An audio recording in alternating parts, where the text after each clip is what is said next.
تقریر کے لیے جامعہ حاضہ میں زیر تعلیم عبد الماجد توڑوی کو بلا رہا ہوں، جو سال ہفتم میں تعلیم حاصل کر رہے ہیں۔ ان کی تقریر کا عنوان ہے سیرت النبی صلی اللہ علیہ وسلم۔ وہ تشریف لائیں اور تقریر پیش کریں سیرت النبی کے عنوان سے۔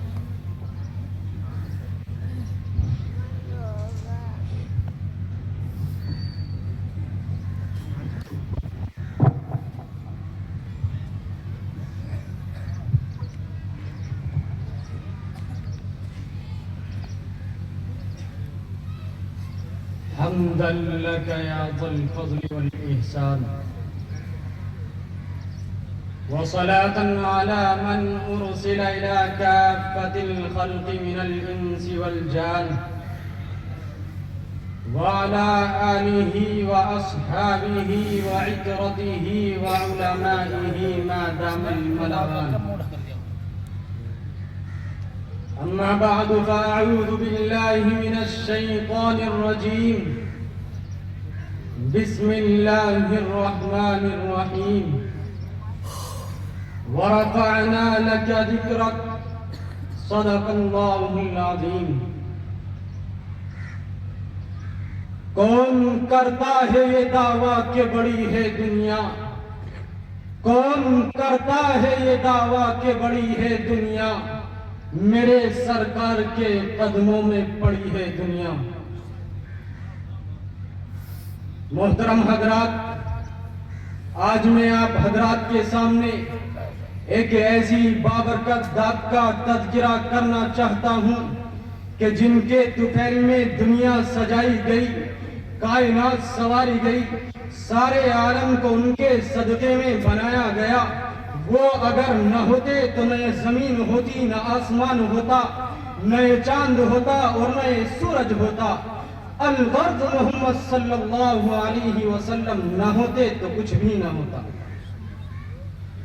برادران اسلام، ہمارے آقا حضرت محمد الرسول اللہ صلی اللہ علیہ وسلم ہمارے رسول ہیں، سارے انبیاء کے امام ہیں۔ ہمارے رسول کا مرتبہ سب سے بڑا ہے۔ ہمارا ایمان ہے کہ خالق کائنات کے بعد محمد الرسول اللہ کا ہم رتبہ نہ کوئی ہے اور نہ ہی صبح قیامت تک کوئی ہو سکتا ہے۔ ایسے معظم نبی اور شہنشاہ دو جہاں کی ہم کیا عظمت بیان کر سکتے ہیں۔ علامہ سعدی نے کہا کہ یا صاحب الجمال و یا سید البشر من وجهك المنیر لقد نور القمر لا يمكن الثناء كما كان حقه بعد اد خدا بدر کوئی قصہ مختصر۔ تو عارف باللہ مولانا شاہ جمال الرحمن صاحب نے کہا قلم میرا قاصر صبح میری عاجز، محمد کی عظمت بتاؤں میں کیسے؟ قلم میرا قاصر صبح میری عاجز، محمد کی عظمت بتاؤں میں کیسے؟ ہے محبوب رب و امام رسول و فضائل مکمل سناؤں میں کیسے؟ برادران اسلام، ہمارے آقا حضرت محمد الرسول اللہ صلی اللہ علیہ وسلم کی ہر چیز نرالی تھی۔ آپ کا طرز تکلم سب سے پیارا تھا۔ آپ تکلم فرماتے تو یوں محسوس ہوتا جیسے موتی جھل رہے ہیں۔ آپ کی زلف مبارک سے سورج اپنی کرنیں بکھیرنا سیکھتا تھا۔ آپ کے دانتوں کی چمک سے چاند بھی شرما جاتا۔ آپ کی نگاہیں مبارک جس پر پڑتی وہ سور جاتا۔ آپ کے ساتھ جو بھی متصف ہوتا وہ پھول بن کر سارے عالم کو معطر کرنے لگتا۔ آپ کی خدمت اقدس میں جو بھی حاضر ہوتا وہ دین و دنیا کی بھلائیاں سمیٹ لیتا۔ آپ کو جو آنکھیں دیکھ لیتی تو ان آنکھوں کو ساری دنیا بے نور نظر آتی۔ غرض آپ صلی اللہ علیہ وسلم جیسا حسین و جمیل اور بے کمال و حلیم نہ پیدا ہوا ہے اور نہ ہی صبح قیامت تک کوئی پیدا ہو سکتا ہے۔ اس لیے کہ خالق الارض والسماوات نے جس سانچے میں ڈھال کر آپ کو بنایا تھا، آپ کو بنانے کے بعد خالق دو جہاں نے اس سانچے ہی کو توڑ دیا۔ کسی شاعر نے کیا ہی خوب کہا ہے کہ نہ پیدا ہوا ہے کوئی مثل ان کا نہ ہوگا کوئی تا قیام قیامت، نہ پیدا ہوا ہے کوئی مثل ان کا نہ ہوگا کوئی تا قیام قیامت، بھلا پھر بتائے کوئی مجھ سے اتنا مثال محمد دکھاؤں میں کیسے۔ اے عاشقان رسول، کیا تم نے میرے رسول سے عشق کیا؟ ارے ہم کیا عشق کریں کہ خالق کائنات رب ذوالجلال خود آمنہ کے لفظ سے عشق فرماتا ہے۔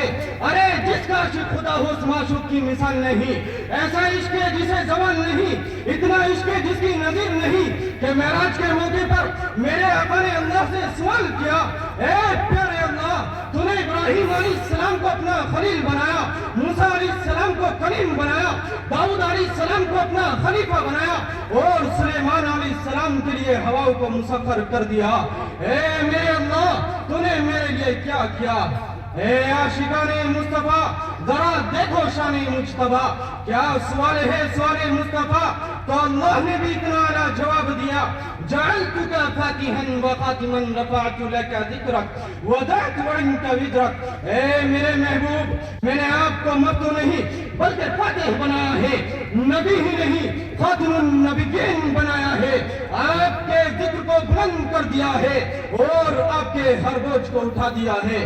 اسی پر بس نہیں، اے میرے محبوب، ہم نے تمہیں وہ دیا ہے جو کسی کو نہیں دیا، وہ یہ ہے کہ جہاں جہاں میرا نام لیا جائے گا، اے مصطفیٰ، وہاں وہاں آپ کا بھی نام لیا جائے گا۔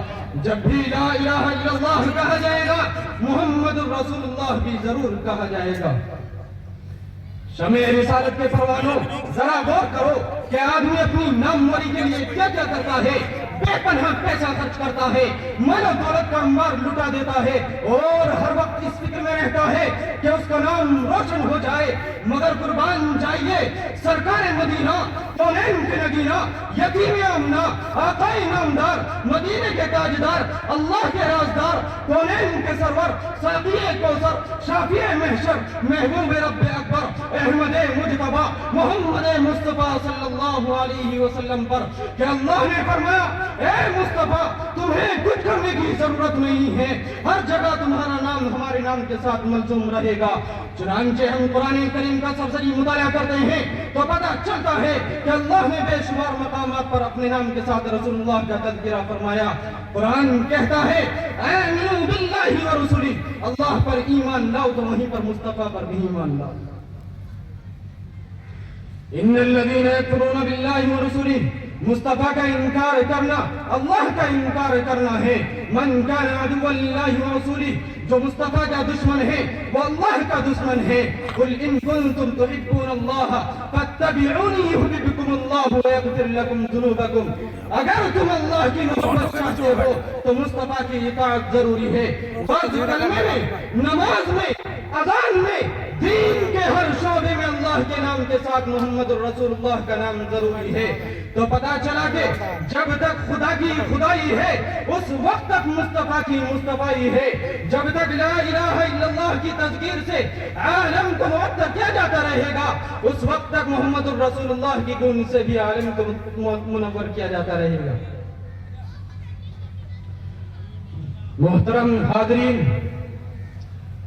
سرکار دو جہاں کی میرے آقا کی بھی برکت بڑی عجیب ہے۔ آپ نے جس جگہ پر بھی قدم رکھا وہاں پر ایسے گل کھلے کہ جس کی مہک آج تک جاری ہے اور صبح قیامت تک جاری رہے گی۔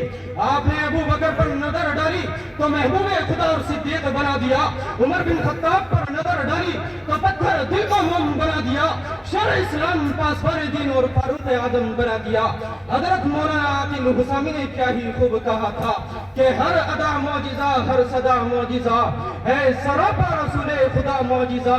ابن خطاب فاروق اعظم بنے، ایک نگاہ کرم کا یہ تھا معجزہ۔